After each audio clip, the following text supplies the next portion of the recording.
జై శ్రీరామ్ అండి. అందరూ బాగున్నారా? నేనైతే చాలా బాగున్నాను. ఇప్పుడు నేను చెప్పబోయేది మహేశ్వర పంచరత్న స్తోత్రంలో ఇప్పటి వరకు 4 శ్లోకాలు చెప్పానండి. ఇప్పుడు 5వ శ్లోకం లాస్ట్, మొత్తం ఫలశ్రుతితో కలిపి.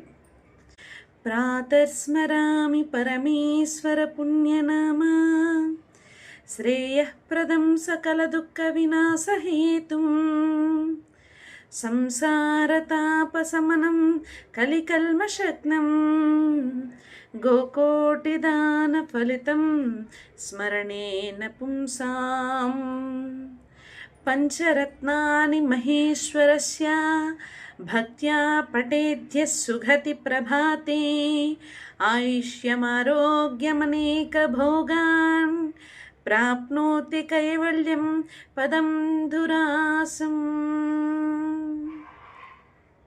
ఇది శ్రీ మహేశ్వర పంచరత్న స్తోత్రం శంకరాచార్య విరచితం సంపూర్ణం. జై శ్రీరామ్, జై హింద్.